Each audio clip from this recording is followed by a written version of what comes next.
Hi there once again, and welcome to Employment Hour in 30. I'm John Scholes. He is Lior Samfiru. We talk about your workplace rights, your workplace, and everything under that rather large umbrella. It's important. I think we figured out one time that it's about 1,800 hours a year you spend at your workplace. So you should know at all times exactly what's going on. Anytime you want to contact Lior outside of the show hour, or half hour anyway, 1-855-821-5900. There's also help at employmentlawyer.ca. We have lots of stuff to talk about today. We'll get to, in fact, we'll make reference to the radio show, get to some phone calls we had on the radio show over the last couple of weeks, talk about the Severance Pay Calculator. This is a very important place to be if you want to check your severance. We'll get to that in plenty of detail. But first, we always start with the week that was, my brother. What's going on with you? You mentioned, wide umbrella, and certainly that is a very correct description of employment law, because a lot of things fall under that rubric. Your treatment by your boss, your promotion that you did or did not get, your salary, your overtime that you're working, maybe you were mistreated, harassment. So many things fall under that rubric of employment law, your workplace rights. And we try to cover all those topics and more right here on the show. So if you haven't listened to the show before, it's about you. It's about your job, your rights, things you need to know to make sure that you protect yourself so that you have a good working environment, so that you're not being taken advantage of. That's what we're here to do. And listen to us all the time. And if you have questions, we'll give you contact information to reach out to me to discuss your specific situation. And of course, week that was, where we always start, let me tell you about a situation that's crossed my desk. Now, usually when I talk about the week that was, I tell a story that generally kind of has a happy ending. Sure. Someone calls me with a problem, and here's how we fix the problem. Well, this is a story that unfortunately doesn't have a happy ending, but I think it's very important to bring up. I got a call from a gentleman who was let go from his job supposedly for cause without severance because of performance reasons. The company said your performance was not good, we're letting you go for cause. Now, he thought correctly that that's nonsense, that that's not cause, that they were wrong to let him go. So what did he do? Well, he did what many people do in that situation. He filed a complaint with the Ministry of Labor. Right. And you know what? The Ministry of Labor agreed with him.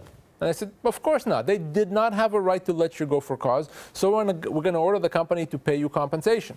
He worked there for just around 20 years. They ordered the company to pay him 8 weeks' pay. So he got his 8 weeks' pay. And that was a few months ago. In the meantime, someone suggested to him that he call me to kind of check what his rights actually are. And I told him, first of all, yeah, absolutely, there was no cause to let you go. But here is the problem. The fact that he filed a complaint with the Ministry of Labor means he gave up his rights. He gave them up. The Ministry of Labor can only help him recover his minimum entitlements, which is 8 weeks' pay. But John, his full entitlements, what we call his common law entitlements. I don't want to hear it. John, I'm going to tell you, 18 months pay, 18, okay? So he essentially lost 16 months' pay, even though he was right, by going to the Ministry of Labor. We've talked about this on the show before, but this really broke my heart to have to tell him these bad news. So I wanted to make this very, very clear. If you lose your job, you can't go to the Ministry of Labor. You can't certainly file a complaint with the Ministry of Labor, because once you do, you're stuck. You're stuck and limited to your minimum entitlements. You can't recover everything you're owed, and you can't do anything about it. And for him, it means he lost tens of thousands of dollars, even though, again, he was the one that was wrongfully dismissed. He was the one that was fired without cause. So remember, cause, oftentimes when a company alleges cause, it's nonsense. You're owed compensation. To get that compensation, call me, call another employment lawyer if you don't like me. Go to the severancepaycalculator.com website, but do not file a complaint with the Ministry of Labor. If he had filed that complaint and, say, the next day had called you, said, I better call this back, do you have a bit of a grace period where you can bail?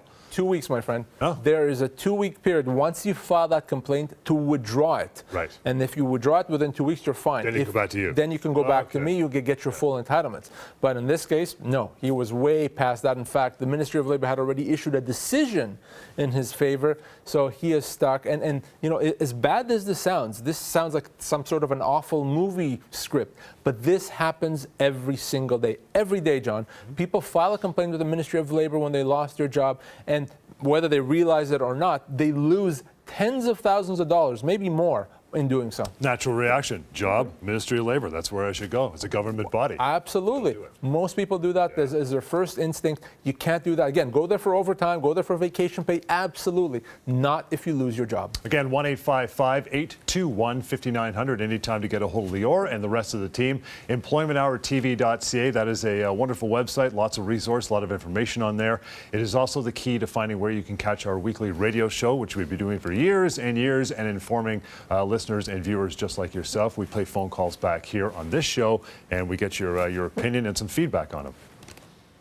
I'm a sales rep for a company, almost 13 years. And every year we have our end of the year meeting where we discuss what we're going to be doing in the future for as far as business, what our commission structure is going to be. Now, they call that our contract. At the end, we have to sign this contract. And if we don't sign it, what they tell us is that by not signing it, you are in fact quitting. Now they're starting to put things in place which are actually going to hurt me. But I'm not an independent. I work for the company. I mean, it's not like I have my own company where I write things off. So I'm an employee, but they're calling this a contract. Can they do that?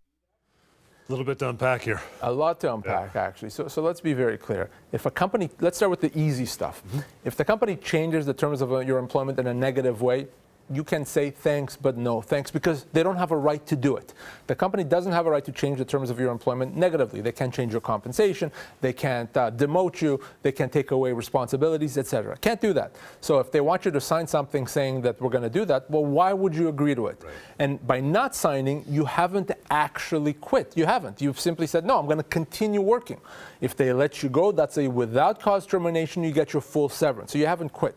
Now, in this situation, if you sign a contract every year, I guess that's okay. It probably is meaningless because it happens every year.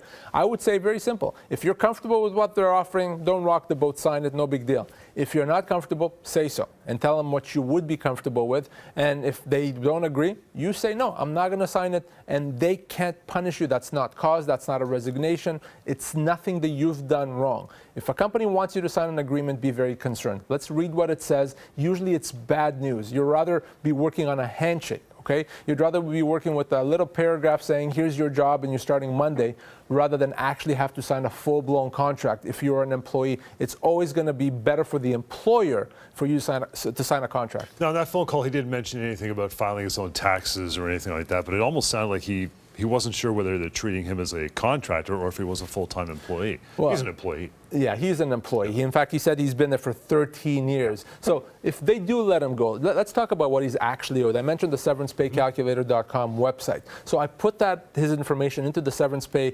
Calculator site to get an idea of what he's actually would be getting. If he doesn't sign it, they want to let him go. So he's in a sales role. It's 13 years of service. He said he was 58 years old. I picked the salary. Let's say it's $70,000. Who knows what it is.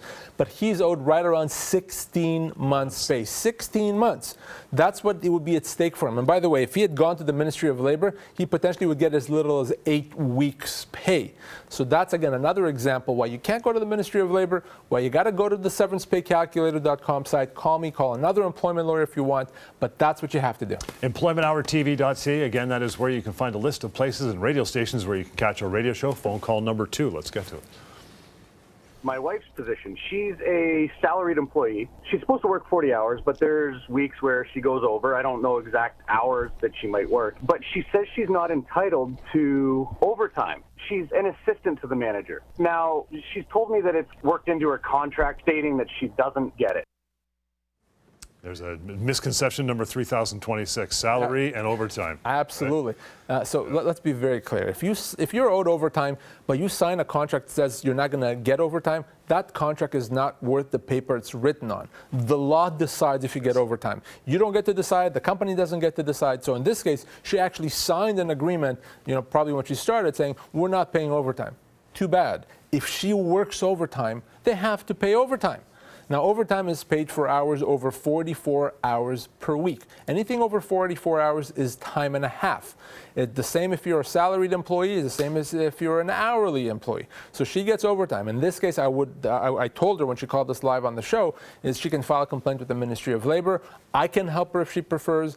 but there's plenty of options that not only she can get overtime moving forward, she could potentially go back 2 years and get them to pay her the amounts that they owe her. She's thinking to herself, though, hours, overtime, I don't get paid by the hour. How do I figure it out? I'm salaried. So whatever you make in a week, let's say you make $1,000 a week, you divide that by 44, that gives you an hourly rate. Nice. 1.5 times that, it's your overtime rate. Very simple. Calculator, you could do it in 10 seconds. 1-855-821-5900 is the simple phone number to keep on you at all times. Get a hold of Lior or a member of his team. We always like to bring a topic into the show, get like a top 5 list, and have you expand on them and talk about them. This one, again, like every topic we get on the show, you get tons of emails and phone calls about them. This one, probationary periods and termination rights. Let's talk about probation first. We know that it's not it's a creature of a contract, but what exactly is it meaning to be on probation? Being on probation means there's a period of time for the company to evaluate you and for you to evaluate the company, to essentially decide whether you want to continue working together full-time beyond that. It's kind of like dating before you get married. You're going to date to see if you want to be in a long-term relationship, or you're going to be on probation to decide whether this is a good match. So it's an evaluation period. It's a period before we decide, okay, we're going to put you on benefits. We're going to give you all the entitlements and all the perks of a full-time employment. And there's nothing wrong with that, but there's some misconceptions, and that's what we want to talk about. That is the probation automatic anytime an employer hires a new employee? And that's probably the biggest misconception, that it's automatic. If I started the first 3 months as probation, no. There is no such thing as automatic probation. Probation has to be created in an employment agreement. So the only time you're actually on probation is if you sign an employment agreement that says you're on probation. If you did not sign an employment agreement at all, or if you signed an agreement that doesn't say that, you're not on probation. In the eyes of the law, that period of evaluation doesn't exist. So if you sign something that says on probation, if you sign something that allows the company during that period of time to let you go without compensation, that's fine. If it doesn't do that, then you have termination rights even in the first 3 months, even in the first 3 days. Wow. So it has to be created in an employment agreement. 3 months is a very common length of time for that sort of thing. We've heard on the radio show and this show as well, people getting 6, 9 months probation. Is there a time limit on it? Well, if the goal of the probationary period is to allow the company to let someone go without compensation, that period of time can only be 3 months. You cannot be the company cannot be allowed more than 3 months to let someone go without compensation. Okay. That's why generally probation is 3 months, not longer. Company cannot let you go after 3 months and a day without compensation. And again, they can only do that to begin with if there's an employment agreement that you signed that says that. Sounds like there's no real point to anything beyond 3 months. There really isn't. Yeah. There really isn't. Yeah. And employers often try to kind of prolong it. There's no point. If an employer has an employee, they're not happy with them during that 3-month probation period, what do they do? Well, if you're not happy and you actually have an agreement that gives you the right to put someone on probation, then you can let the person go as long as you've properly evaluated them, as long as objectively you've decided that they're not fit, and you can let them go without compensation. But again, only if the employment agreement says so. I'm the employer, and I've got this employee who's pretty good, but I'm still kind of scratching my head, and we're getting close to 3 months. I'm not 100% I want to make the leap and get this person off probation and keep them. Can I extend it? You can, but remember, beyond 3 months, you're going to have to pay them severance in any event. Okay. So I really don't think there's much of a point to it. You can extend it, at least so the person knows that they're still going to be evaluated, I guess. But you remember, if it's more than 3 months and you decide you're not happy with the employee, you let them go, you have to pay them severance. So 3 months, I can pay them no severance if I let them go. If I extended another 3 to 6 months, now if I do let them go, do I have to pay just on the 3 months that I added, or the entire 6? On the entire 6.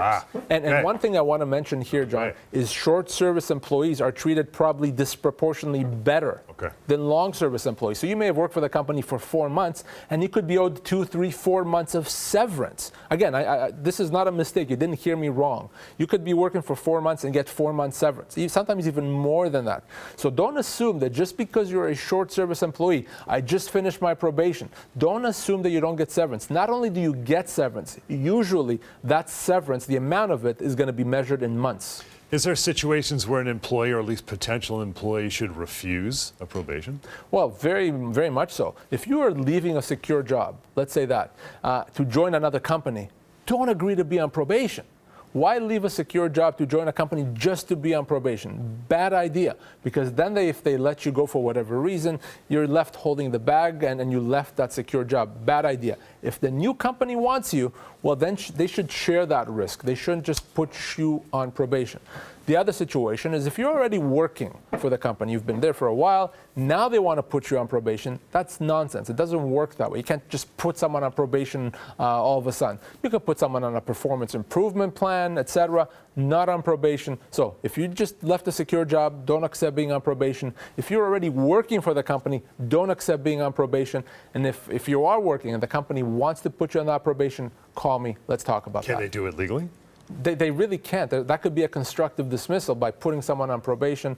So before you do anything, before you yell at your employer, that's unacceptable. Let's you and I talk first. Your rights when returning from disability leave, and of course the severance pay calculator, that and lots more. And more phone calls are coming up. We'll take a short break here. 1-855-821-5900. Any time to get a hold of Lior. It's Employment Hour in 30. Stick around. Lost your job? Employment law myth number 5. There's no point in calling a lawyer because my employer treated me fairly. Fact, over 90% of people are offered much less than they are owed. Always go to employmentlawyer.ca and check with the employment lawyer first. Lost your job? Find out how much severance you're owed right now. SeverancePayCalculator.com. Accurate, anonymous, and free. SeverancePayCalculator.com.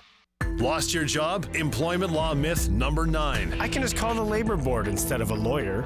Fact, the labor board cannot help an employee get their full entitlements. Always go to employmentlawyer.ca and check with the employment lawyer first.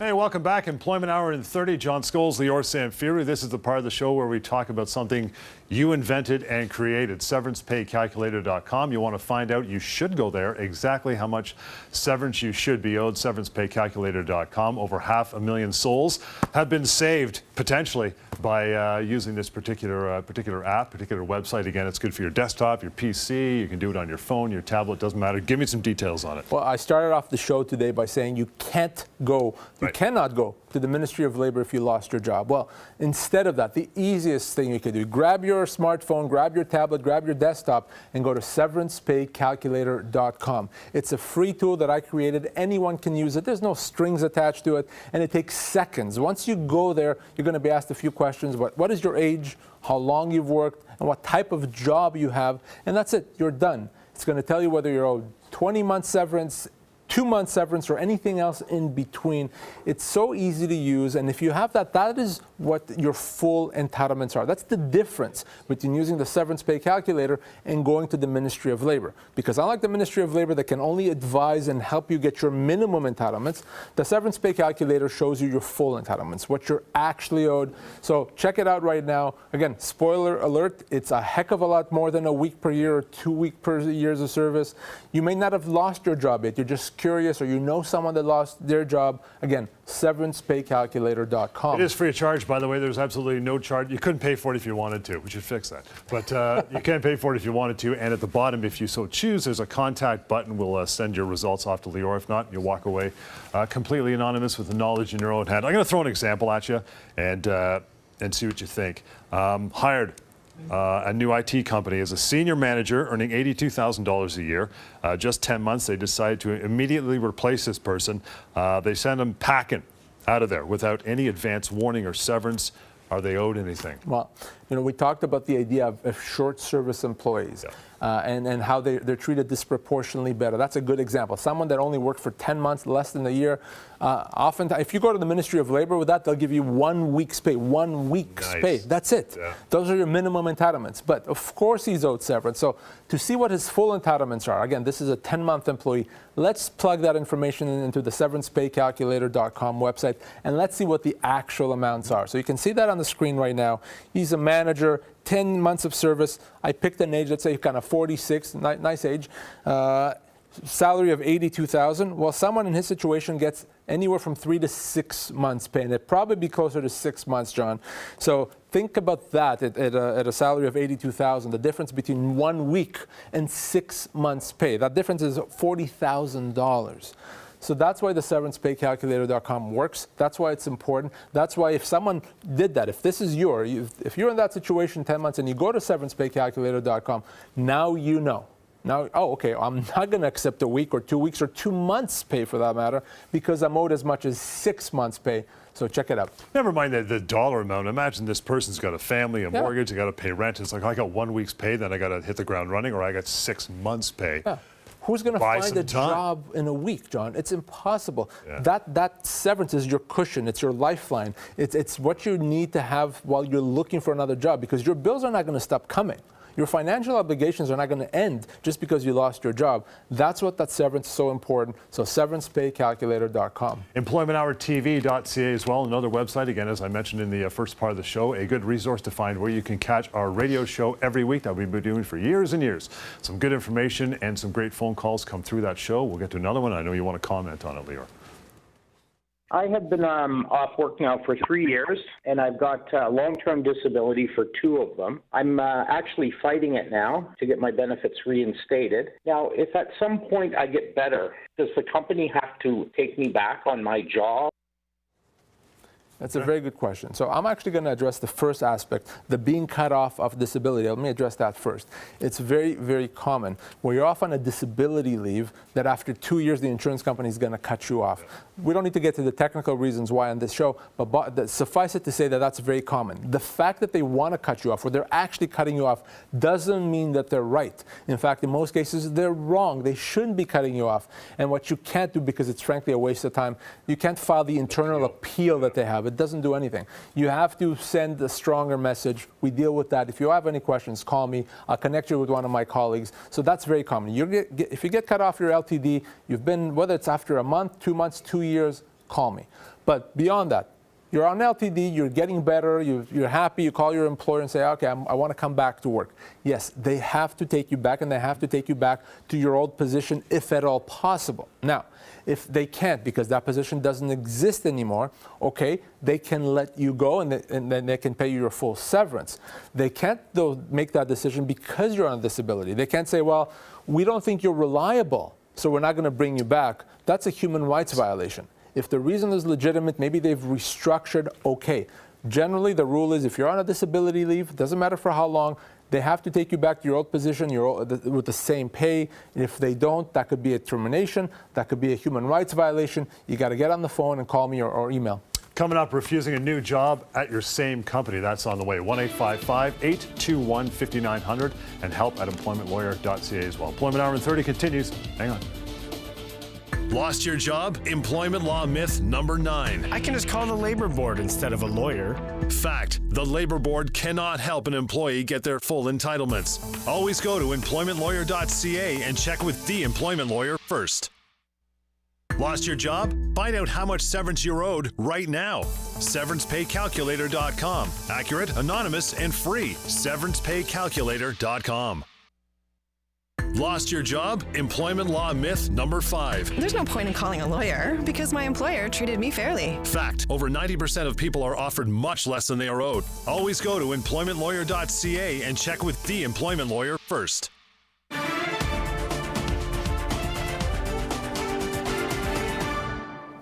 All right, welcome back to Employment Hour in 30. I'm John Scholes. He's Lior Samfiru. We talk about your workplace rights each and every week here. We'll continue to do so for the remaining few minutes. 1-855-821-5900 is the number to get a hold of Lior anytime. And, of course, severancepaycalculator.com. Find out what you're really owed as far as your severance is concerned. Phone calls, we get them on our weekly radio show, employmenthourtv.ca. This will be, I think, the 3rd or 4th call we're going to play this show, so we'll get to that and get your comments on it, Lior. 3 weeks ago, my boss came to me and said, doesn't want me any part of the department anymore. Today actually came to me with one viable option within the company, and it's nothing anywhere close to what I'm doing now. How long do I have to act on this before I can no longer take that route? How long have you worked there for? Over 15 years. What kind of a job? Accounting. I just turned 40 in October. Okay, lots there. Lots there for sure. So let's start with, again, the basic stuff. And that is, as I said earlier in the show today, that no, your employer can't change your job. They can't decide, well, we don't like you in this job, we're going to put you in a different job. Again, unless it's a very similar job. But generally speaking, if it's a different job, even if the pay is the same, they don't actually have a right to do that if it's a completely different job. So What does that mean? That means that could result in a constructive dismissal. So if your employer changes your job, you may have the right to say, no, I'm not accepting. I'm going to leave and make you pay me my severance. Again, that's what a constructive dismissal is. But the question here is, well, what if I want to try it out? How long do I have to do that? Take it for a spin before it's too late, before I'm stuck. Well, it does depend on the job. Some jobs you can try them out for longer because it's not clear how it's going to impact you. Usually, I would say a few weeks, okay? You have a few weeks to try it, and after a few weeks, if you still want to pursue it as a constructive dismissal, you can. Beyond that, you're going to be considered to have accepted it. So if you say try it for 6 months and then say, well, there was a mistake, I should have just treated it as a constructive dismissal 6 months ago, it's too late. The law is going to say, sorry, you've accepted it. You said it's okay. And once you've accepted it, it's too late. So what I always tell people, if you're going to take it for a spin, as you say, tell your employer you're doing that. Maybe don't use that language, but say, I'm concerned about this new role. I don't know if that's for me, but I'm willing to try it out for the next few weeks. Verbally or get this in writing? Verbally is no good, John. Always in writing. Yep. If it's not in writing, it doesn't exist. It's not there. Send an email. Email works great. Back in the old days, you would have to send a registered mail, a letter. Now you can just send an email. A fax. What is that? So send an email saying, I'm going to try it out. I'm concerned about it. And that gives you the right to try it out. And later on, you can still pursue this as a constructive dismissal. 1-855-821-5900. If anything on the show thus far this morning, today seems confusing, give Lior a call and clear it right up. Another resource for you is terminationquestions.com. This is where you can go ask your questions, and either Lior or a member of his team will answer them. There's tons on there. This has been around for several years, so chances are your question may have been asked and answered, which is good for you. If not, you can type it in, and they'll get around to it. For instance, one from terminationquestions.com. Lately, my supervisor has been talking to me in a humiliating way, often in front of my coworkers, and has been assigning me inferior work. How should I respond to this workplace harassment? Well, it is workplace harassment. You know, that term, workplace harassment, is a broad one. A lot of things fall under that rubric. And your boss mistreating you, humiliating you, is a classic form of workplace harassment, and no one should have to suffer in that type of a work environment. Let's be very clear. No one should. So what does that mean? That means that you now potentially, because of that poison work environment, you may be able to get out of there. You may be able to treat that as a constructive dismissal. We talked about that before. But as a first step, what I would do is I would want to make sure that you try to resolve it internally. So is there an HR person you can speak to? Is there another person above your supervisor's head that you can talk to? Maybe a manager, owner of the company. Let them know what you're going through. Let them know you're being harassed. Give them the opportunity to fix that problem. If they fix the problem, great, no more problem, life's good. If they don't fix the problem, they don't want to, they don't know how, they ignore it, or maybe there's just no one to actually go speak to. At that point, you have to deal with it externally. You call me, and I could potentially get you out of there, get you your full severance so that you're compensated and you can still move on to another workplace. Now, the one thing I don't want anyone to do is just to continue suffering. You're going to impact your health if you're being harassed at work. Eventually, you're going to have to go off on a disability leave. It's going to impact your family. Bad idea. Deal with it internally, and if we have to, we can deal with it externally. Still got a couple minutes to go, I think, so we'll get to one more of these. Again, terminationquestions.com is where you want to enter these questions if you so choose. This one says, my new employer's written policy is that if you are late for work just once, no matter what the reason is, you can be terminated for cause. 0 severance pay, no pay for you. I thought you were legally allowed 3 strikes. Well, you know, there's no real rule of 3 strikes, you're out. It really does depend as to what you've done to deserve being terminated. If you stole from the company, you don't need to be stealing 3 times. You're going to be let go for cause after the first time you've done it. But if you're late for work, listen, that's not good. No one should be late to work. But that's not considered a serious offense. So there's no way you can be let go for cause after being late for work 1 time, even if you're very late for work. So no, you can't be let go for cause. Remember, cause is for the worst offenders. That's the worst punishment. So what does that mean? If they want to let you go for being late, they have to build a case. They have to warn you. And then eventually, if you don't get better, they may have to suspend you. They have to build that case, and at some point, they may be able to let you go for cause. They can't just jump the queue. If your company lets you go for cause, chances are that's bogus. Chances are that's really a wrongful dismissal. get on the phone and call me. Again, no three-strike rule. That's No, not that. no, that's it doesn't. And sometimes it could be more, sometimes it could be less. Every situation is different. Remember, though, it's for the worst offenders. Lots of stuff on the show today. Again, we got those from terminationquestions.com. You'll want to go to severancepaycalculator.com as well. Before you pull the plug, sign anything, just don't do it. Go there, find out how much your severance should be, and then follow up that with a phone call. 1-855-821-5900. Anytime to get a hold of Lior. And, of course, employmenthourtv.ca to find where we have our weekly radio shows. Have a great week, and hope to catch you again next week right here. Employment Hour in 30.